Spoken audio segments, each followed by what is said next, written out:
Welcome back to the next module, to the Keys of Prosperity.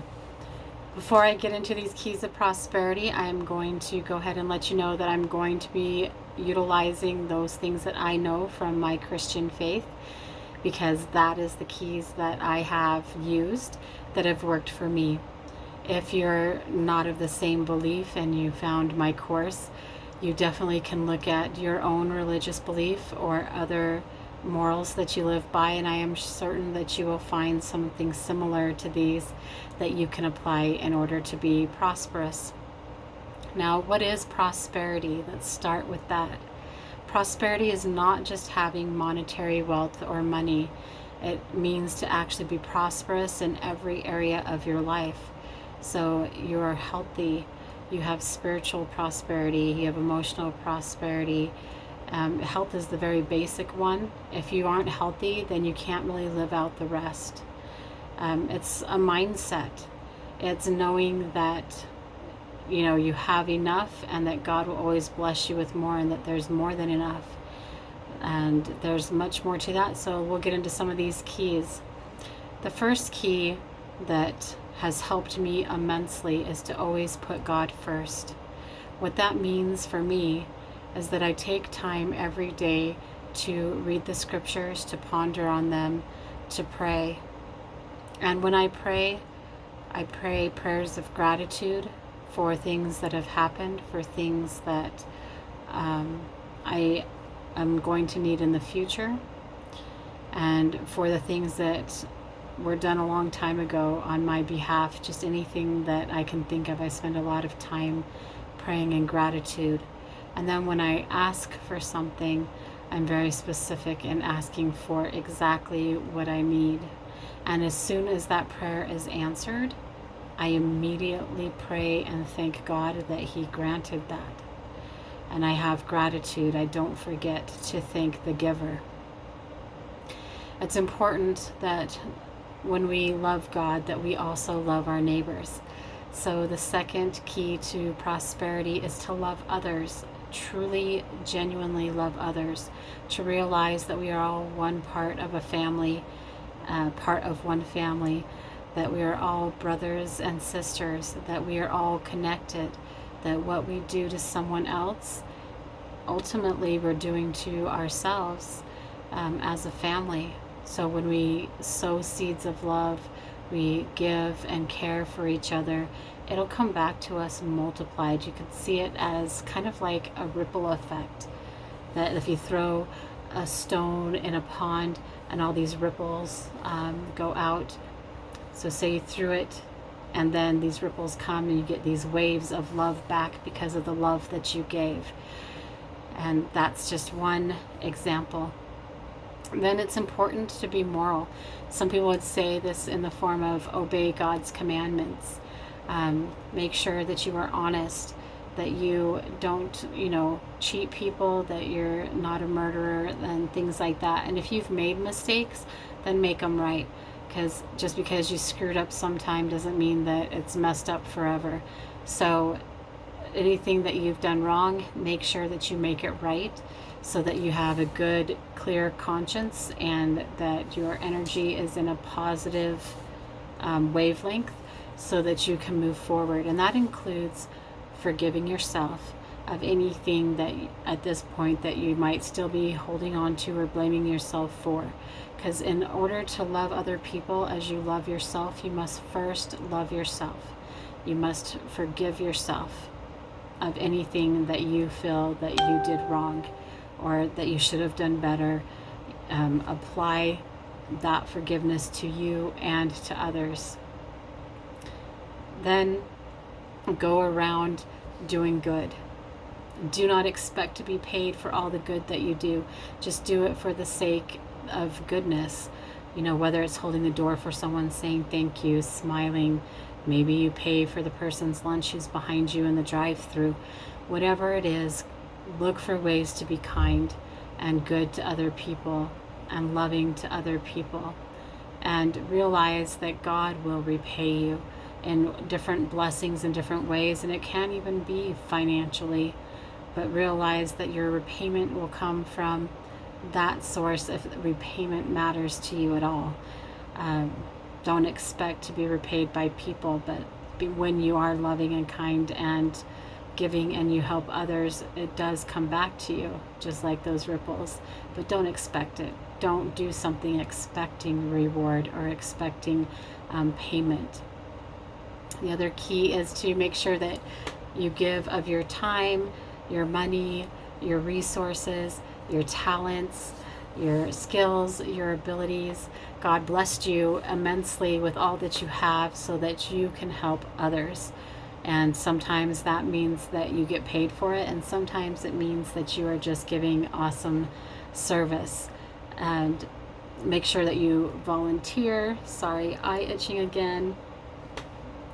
And that you do what you can to help others, to lift others, because not only is that a way to be aware of just how prosperous you really are already,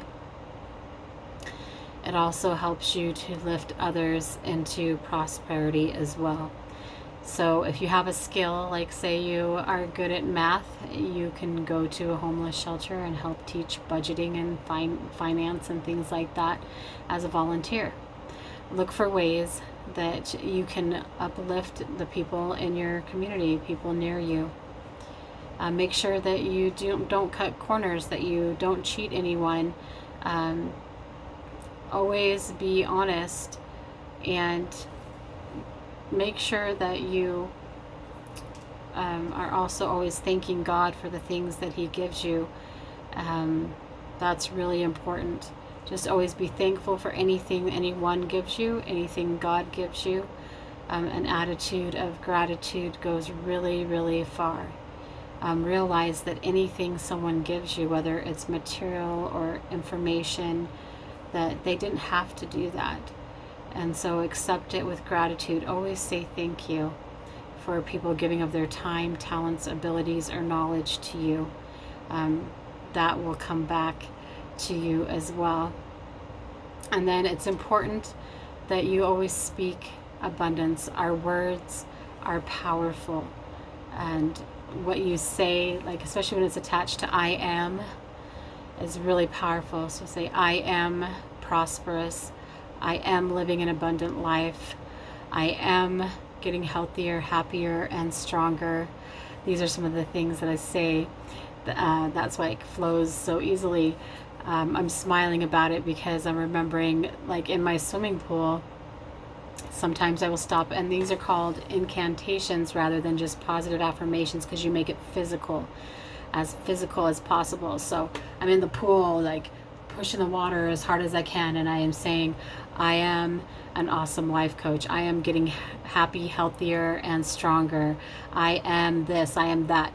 Whatever it is that you want to become, that you want to be, then state that. You don't want to say something in the negative that would be a poverty, a scarcity, or lack of growth or prosperity, because what you say, like we talked about, you are a creator in embryo, a goddess in embryo. So what you say, you create. So if you go around saying that you're tired all the time, you are going to feel tired. If you go around saying that you're old, you're going to feel old. So whatever you say after I am, make sure that it's something that is positive in your life. And I challenge you to test these things, to test these principles. It's one of the things that I did in the scriptures. It says that if we first seek the kingdom of God, and then we seek for riches for righteous purposes, that those riches will be brought to us. And those righteous purposes are listed as to clothe the naked, to feed the hungry, to lift up those hands that hang down. If you want wealth financially so that you can serve your brothers and sisters, then put the kingdom of God first. And it's promised that it will be given to you. And I don't know how you can have any more stronger promise than the one that God gives you. I mean, that's, for me, God has never broken a promise. He's never lied. He's never not kept his word. It's something that I've always been able to count on. So it's important to always put Him first. So take claim of that promise and test it. Test it, and I'd love to hear your results. You can tell me how you put God first and how those results went. And it may not always happen as fast as we want, but it happens. I guarantee you, like for example, I'll give you an example. I pay tithing. I pay 10% of my income when I was very young and a new mom, when my kids were babies. Now they're all adults, so that gives you an idea. We wanted to make sure that we paid tithing, and there was a decision: do I pay this $50 to tithing, or do I get my kids diapers and formula? I chose to pay my tithing, and two things happened. I went out to my car after I paid it and was searching around in the back seat. I don't even remember what I was searching for, but I found $50 on the floor. And then I went to get my mail, and my step grandma and grandpa had sent me a card with $50 in it. So even if I paid tithing on that, that would be $10. I still had $90 to get diapers and formula. And that was way more than the tithing I had paid. And God works like that. Exactly like that. And that's just a very simple example. He has done so much more than that in my life, and not just financially. I want to stress that prosperity is an entire mindset, an entire life. It's not just one area. A lot of people think that prosperity is just wealth, it's just riches. True wealth involves everything. Like I said, you're healthy, you're spiritually strong, you're emotionally strong, you recognize that you already have enough, that you have the people around you that are a wealth to your family, your friends, your co-workers, the spiritual connections to your church family, or whatever the case may be. True prosperity and true wealth is everything combined. It's not just how much is in your bank account or how much is in your pocket. True wealth is being happy and joyful to live your life, because it's the exact life that you want, that you have fulfillment. There are tons of people out there that have tons of money, but they're not happy. You can see the celebrities, they end up taking their own life, they do drugs, they do all these things because the money did not bring them fulfillment. It didn't bring them happiness.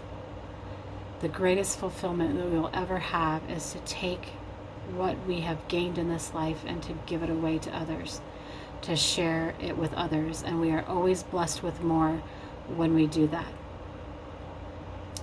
So definitely test it out and let me know your results. And I can't wait to hear how amazing they are for you. We have one module left, and I call that one the Freedom Empire. So look forward to seeing you in the next module.